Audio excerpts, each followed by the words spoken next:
El COVID, sin duda alguna, marcará un antes y un después en la historia del siglo XXI, especialmente en las democracias latinoamericanas, que venían sufriendo ya ciertas crisis generadas principalmente por el estallido del descontento social, que tenía las protestas sociales en aumento, incentivadas por los diferentes casos de corrupción en el continente y el descontento de las personas con los sistemas políticos actuales y la creciente desigualdad. Así lo indica el Latinobarómetro del año 2018, que muestra una caída del 48% en el apoyo de los ciudadanos al sistema democrático. De esta manera podemos analizar el Estado desde la teoría normativa, que nos permite abordar problemas políticos como los que enfrenta Latinoamérica hoy en día, con el desgaste del utilitarismo en donde la premisa de Betham, más felicidad para mayor número de personas, ya no se cumple a cabalidad. Y el sentimiento de las masas de no ser escuchados y atendidos por sus gobernantes rompe entonces con ese individualismo metodológico, en donde los individuos sienten que los deseos de todos ya no están siendo escuchados. Esta situación nos lleva a plantearnos entonces si lo dicho en el utilitarismo de Mill, de la fomentación de la justicia y la libertad con el sistema educativo, está siendo cumplido, o simplemente, como nos diría la teoría de élites, es ocultado a las masas para que éstas sigan en ignorancia sobre los problemas sociales actuales. Se ha generado un cambio en la vida política dentro de América Latina, lo que a consideración del sociólogo canadiense David Easton puede definirse como una perturbación del ambiente que compone el sistema político de cada estado. Las dificultades y riesgos que trae consigo el virus han sido la causa de nuevas necesidades y demandas por parte de la población, que a manera de inputs presentan sus exigencias a cada gobierno para recibir el apoyo necesario para afrontar la crisis. Las declaraciones de emergencia sanitaria, de emergencia económica y social han sido las respuestas de algunos gobiernos frente a la pandemia. Estas declaraciones, que surgen de marcos jurídicos, han permitido delimitar el poder y de esta manera la operación adecuada del Estado para así garantizar los derechos humanos. Aunque los diferentes países han tomado medidas preventivas, estas parecen no ser suficientes y América Latina es en este momento la región con más muertes en el mundo. Los factores estructurales han impedido a algunos gobiernos llevar a cabo las medidas preventivas, lo que ha ocasionado una desestabilidad democrática y un crecimiento en la desigualdad. Al no ser suficiente la respuesta del Estado frente a las necesidades de cada población, se da un constante proceso de lo que Easton define como retroalimentación, en donde se reitera la necesidad de la presencia del Estado y el apuro por un mayor apoyo a las comunidades más afectadas por la pandemia. Desde la biopolítica de Michel Foucault se puede analizar las medidas tomadas por las democracias liberales en el marco de la pandemia. Cómo se genera una intervención en la vida cotidiana a través de los diferentes mecanismos de poder, a lo cual Foucault llama normalización. Esto se ve reflejado en las medidas temporales que se introdujeron durante la crisis. Según la CEPAL, las medidas tomadas en América Latina para limitar el impacto de la pandemia han sido restricción o prohibición de entrada de extranjeros en las respectivas naciones, cierres fronterizos, restricciones de lugares públicos y reuniones masivas. El Estado ejerce la biopolítica, ya que limita la libertad humana. También puede llegar a afectar la manifestación civil o participación política, implementando un régimen de control que en algunos países puede tornarse autoritario, como en el caso de Chile, donde el gobierno decretó estado de excepción de catástrofe. Estos se hicieron en épocas de protesta contra el presidente Sebastián Pinera. También se tomaron medidas autoritarias en Perú, ya que se aprobó la ley de gatillo fácil, la cual exime a cualquier miembro de la fuerza pública de responsabilidades si usa su arma contra la población civil.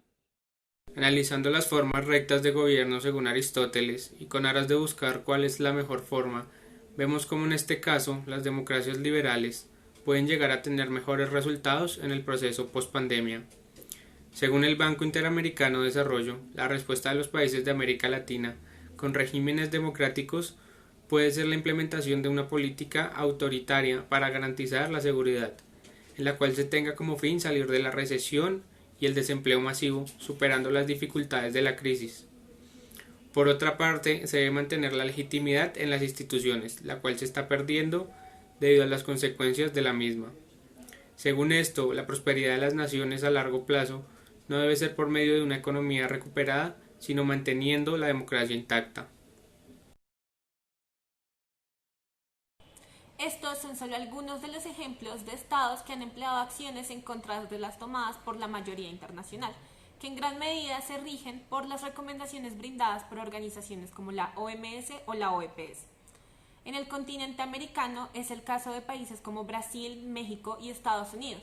En Brasil, el presidente Jair Bolsonaro ha declarado repentinamente que el virus se sobreestimó y que no se debe parar la economía del país por un virus. Además, Brasil es actualmente el líder mundial del ranking de mortalidad en profesionales de la salud por COVID-19.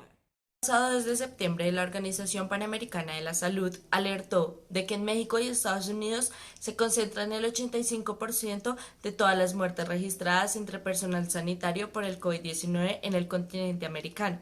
En México, esto se da principalmente por la falta de insumos para el personal de la salud y sus extensas jornadas de trabajo, mostrándonos de esta manera la crisis sanitaria que enfrenta el país y cómo ésta representa un riesgo para mitigar la pandemia en este.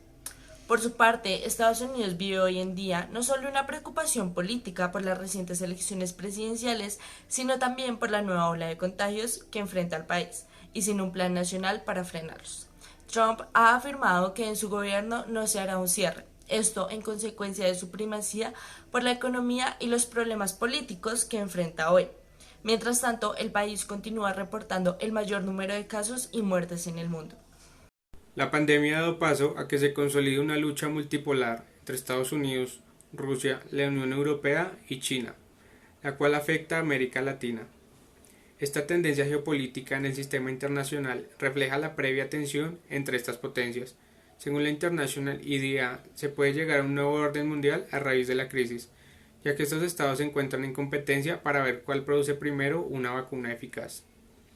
Adicionalmente, en esta crisis, Estados Unidos no está liderando una respuesta global frente a la misma, sino que ha tomado posturas individualistas, desde la premisa América primero, por prevención a que surja China como potencia hegemónica. Esto podemos relacionarlo con el realismo de Morgenthau, el cual se basa en los postulados de Thomas Hobbes para definir el actuar del Estado en el sistema internacional. Se puede ver cómo el Estado busca que prime su interés nacional, su supervivencia, su seguridad y defensa frente a los demás, demostrando cómo el hombre es egoísta por naturaleza y cada Estado actúa para su supervivencia cuando está en crisis o se ve en competencia. En Colombia, el término democracia surge a partir de la promulgación de la Constitución de 1991. A lo largo de su articulado se tiene registro de la democracia tanto representativa como participativa. Así, a partir del surgimiento de la nueva Carta Política, la Corte Constitucional ha hecho énfasis en la importancia de la democracia, especialmente de la participativa. Y gracias a la evolución que se ha dado en nuestro país, el principio de participación democrática expresa no solamente un sistema de toma de decisiones, sino un modelo de comportamiento social y político, el cual establece el sentido de responsabilidad compartida entre el Estado y la sociedad. Esto implica el establecimiento de canales efectivos y permanentes de comunicación y de diálogo entre la comunidad y las instituciones políticas encargadas de la formulación e implementación de políticas públicas. Tales canales se consideran un requisito para el ejercicio y fortalecimiento de la democracia. La sensación de duda e incertidumbre que trae consigo la pandemia ha debilitado la comunicación entre Estado y sociedad, desestabilizando la democracia, lo que genera mayor abandono estatal en las zonas rurales y periféricas, realizando solo políticas centralistas. Colombia, aunque sea difícil de creer por la crisis que enfrentamos, los asesinatos sistemáticos a líderes sociales han aumentado en la pandemia, aunque el gobierno no lo reconozca así. A pesar de que no se tenga información contundente sobre los responsables de estos actos, por falta de investigación de parte del gobierno y las instituciones competentes, estos episodios nos recuerdan constantemente a las épocas de violencia en el país. Épocas como la del DAS, institución a la que se le probó nexos con los paramilitares y las AUC. Hay quienes hoy en día le atribuyen esta violencia a las águilas negras, que según esto, con su forma de actuar, nos recordarán episodios como la muerte de Garzón, uno de los casos más sonados sobre asesinatos a personas que generan oposición al gobierno y la clase dirigente, tal como pasa hoy en día con los líderes sociales, personas que defienden sus territorios, activistas por el medio ambiente y demás.